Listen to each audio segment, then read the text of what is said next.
England ने पाकिस्तान को 3 test match की सीरीज में 2-0 की बढ़तरी हासिल कर ली। पाकिस्तान को 26 रन से हरा दिया। मुल्तान टेस्ट के चौथे दिन पाकिस्तान टीम के जीत के लिए 157 रन दरकार थे, जबकि इंग्लैंड को 6 विकेटें चाहिए थी।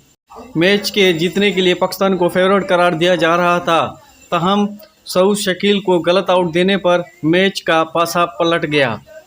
वीडियो में आगे बढ़ने से पहले आपसे छोटी सी रिक्वेस्ट है, आपने अभी तक हमारे चैनल को सब्सक्राइब नहीं किया तो चैनल को कर दे सब्सक्राइब, बेल के आइकन को भी दबा दे और ऑल पे प्रेस कर दे ताकि आने वाली वीडियो का नोटिफिकेशन आप तक पहुंचता रहे। तो चलते ही बिना टाइम वेस्ट की वीडियो की जानिब। सऊद शकील 94 रन पर खेल रहे थे। English fast bowler mark boat की गेंद पर लगे शॉट मारने की कोशिश में कैच दे बैठे, जो विकेटों के पीछे खड़े थे ओली पोप ने पकड़ लिया। ताहम ऐसा लग रहा था गेंद विकेट कीपर के दस्तानों से निकलकर जमीन पर लग गई।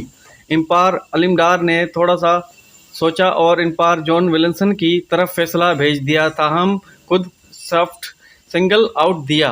अंपायर जॉन विलियमसन ने कैच झलकियां देखते हुए इसे आउट करार दे दिया, ताहम गेंद को जमीन पर लगता हुआ देख सकते हो। अंपायर जॉन विलियमसन के इस फैसले के बाद इन पर क्रिकेट हलकों के जानिब से शदीद तनकीद की जा रही है। आईसीसी के रेटेड पैनल में शामिल umpire John Williamson West Indies umpire हैं, जिनका ताल्लुक टोबैगो से है। जॉन विलियमसन अपने अंपायर डेब्यू का आगाज 2011 में वेस्टइंडीज और इंडिया के दरमियान वनडे मैच से किया। John Williamson 46 test match, 113 one day और 59 टी20 मैच में अंपायर के फर्जाइल अंजाम दे चुके हैं। मुल्तान टेस्ट में सऊद शकील को मुतनाज़ा फैसला कोई पहला मौका नहीं है। अंपायर जॉन विलियमसन ने गलत फैसला दिया।